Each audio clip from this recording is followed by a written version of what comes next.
এবার জঙ্গিপুর পৌরসভার চেয়ারম্যান মফিজুল ইসলামের বিরুদ্ধে অনাস্থা আনল পৌরসভার 11 জন কাউন্সিলর। মঙ্গলবার জঙ্গিপুর মহকুমা শাসকের দপ্তরে অনাস্থার প্রস্তাব জমা করেন তারা।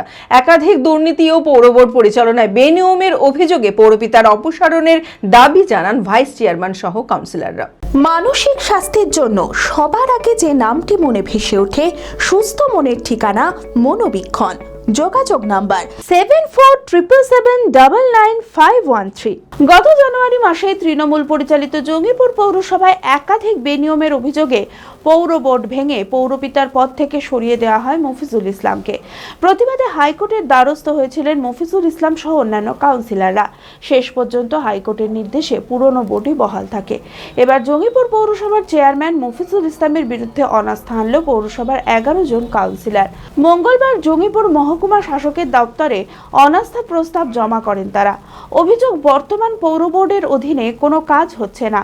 একাধিক দুর্নীতি ও পৌর বোর্ড পরিচালনায় বেনিয়মের অভিযোগে পৌরপিতার অপসারণের দাবি জানান ভাইস চেয়ারম্যান সহ কাউন্সিলররা। আমাদের যে বর্তমান চেয়ারম্যান মফিজুল ইসলাম সাহেব ছিলেন, তাকে আমরা বহুবার বোঝানোর চেষ্টা করেছি। কাজের মানসিকতা, ডেভেলপমেন্ট যেগুলো আসে পৌরসভায় কলকাতা থেকে, আপনি বারবার যান, গিয়ে দেখুন ব্যাপারটা। আমাদের উন্নয়ন থমকে ছিল।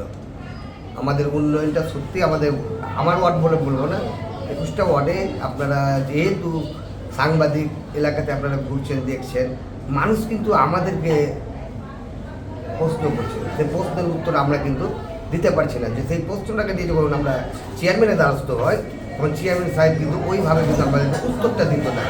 আমরা বহুবার বলার পরেও যখন আমরা দেখলাম সুরাহা পাচ্ছি না, তবে আমরা আলোচনা করলাম, নেতৃত্বের সঙ্গে আলোচনা করেছি, আমাদের কাউন্সিলররা সব যারা জনপ্রতিনিধি আছে তাদের সঙ্গে আলোচনা করেছি। শুধু আমরা 11 জন সিগনেচার করেছি, তার সঙ্গেও কিন্তু আরও অনেক কাউন্সিলর আছে, তারাও কিন্তু রাস্তায় দাঁড়িয়ে আছে আমাদের সঙ্গে সঙ্গ দেওয়ার জন্যে। তো যাক, আমাদের আজকে আমরা চিন্তা ভাবনা করে আমরা পৌরসভাতে এসডিওকে সব কিছু জানিয়ে আমরা লিখিতভাবে আমরা এই চেয়ারম্যানকে অপসারিত করে আমরা আবার নতুন চেয়ারম্যান যেই হবে আমরা চিন্তা ভাবনা করে আশা করি পৌর নাগরিক যত আছে 21টা ওয়ার্ডে সকলের যেন ভালো হয় সেই চিন্তা ভাবনা আমরা করেছি। আমাদের পৌর অ্যাডমিনিস্ট্রেটর যেভাবে চলা উচিত সেইভাবে ঠিক চলছে না। আমরা বহুবার চেষ্টা করেছি, আমরা সবাই এক হয়ে মিলে অ্যাডমিনিস্ট্রেটর ভালোভাবে চলে, কিন্তু আমরা সেটা বারবার চেষ্টা করা সত্ত্বেও সেটা হয়নি। ওই অ্যাডমিনিস্ট্রেটর ব্যর্থতার জন্যই আমরা আজকে অনাস্থা ডেকেছি। আপনারা প্রত্যেকে জানেন, আমরা এখানে যারা আছি, আমরা বিধানসভা ইলেকশনের আগে আমাদের প্রাক্তন বিধায়কের সঙ্গে একটা আমাদের দ্বন্দ্ব তৈরি হয়েছিল। সেই দ্বন্দ্ব আমরা রাজ্য নেতৃত্বের কাছে জানিয়েছিলাম। তখন কিন্তু রাজ্য নেতৃত্ব আমাদেরকে কিন্তু সেই সময় ভোটে অংশগ্রহণ করতে দেয়নি, আমরাও অংশগ্রহণ করিনি। তখন থেকে আমরা অলিখিতভাবে আমরা তৃণমূল থেকে বিচ্ছিন্ন হয়ে গেছিলাম, তৃণমূল থেকে বাইরে ছিলাম। আমরা তৃণমূল তখনই দলটা ছেড়ে দিয়েছিলাম। ছেড়ে আমরা তখন তৃণমূল দলের বিরুদ্ধে গিয়ে আমরা কাজ করেছিলাম এই বিধানসভা ইলেকশনে। এখন আমরা 11 জন জনপ্রতিনিধি আমরা বর্তমান চেয়ারম্যানকে সরিয়ে আমরা নতুন করে ভালো একটা চেয়ারম্যান গঠন করার জন্য অনাস্থা ডেকেছি। এই বিষয়ে চেয়ারম্যান মফিজুল ইসলাম বলেন, চেয়ারম্যানের পদের থেকেও তিনি কাজ করতে পারছেন না। তিনি আগেই পদত্যাগ করতে চেয়েছিলেন, কিন্তু ভাইস চেয়ারম্যান সহ বেশ কিছু কাউন্সিলর বাধা দিয়েছিলেন। পাল্টা কাউন্সিলরদের বিরুদ্ধেই একাধিক অভিযোগের স্বরূপ তিনি। ওরা অনাস্থা ডেকেছে, ভালো কথা। কথা যদি বলে যদি করতো তাহলে একটা ভালো ছিল।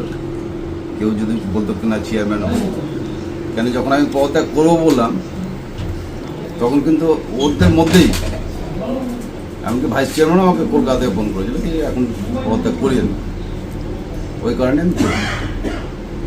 তো যাই হোক, ওরা করেছে, ভালো কথা। ওরা চালাক, ভালোভাবেই চালাক, আমি চাইব। তো আরেকটা কথা বলি, এই যে আমাদের শহরে যে গার্বেজগুলো পড়ে আছে, এটা কিন্তু কিছু নেতা, বিরোধী নেতারাই, কিংবা তার মধ্যে আমার কাউন্সিলরও আছে দু একটা, এটাই ইচ্ছাকৃতভাবে এটাকে ডিস্টার্ব করা, চেয়ারম্যানকে ডিস্টার্ব করা। কিছু তো দীর্ঘদিন ধরে তো অনেকেই আমাকে হটাবো করতে হতে 4.5 বছর হয়েই গেল, আর 5-6 মাস আছে। যারা চেয়ারে বলতো তারা ভালো চালাবে, আমি এতে চাই। চরক স্কয়ার হসপিটাল সুস্থতার একমাত্র ভরসা। জেলায় প্রথম একই ছাদের তলায় সমস্ত অত্যাধুনিক উন্নত মানের চিকিৎসা পরিষেবা, উন্নত মানের IPD, ICU, CCU, NICU, PICU, dialysis, 7টি modular OT, orthopaedic, paediatric, urology, gynaecology, 24 ঘন্টা অভিজ্ঞ চিকিৎসক। এছাড়াও জেলায় প্রথম ক্যাথল্যাব সিমেন্স আর্টিসান এক্স মেশিনের পরিষেবা থাকছে চরক স্কয়ার হসপিটালে। 24 ঘন্টা private blood bank, MRI, CT scan, digital X-ray, cath ল্যাবের পরিষেবা। ওপিডিতে বসছেন বিশিষ্ট চিকিৎসকেরা। রয়েছে স্বাস্থ্যসাথী কার্ডে চিকিৎসার সুব্যবস্থা।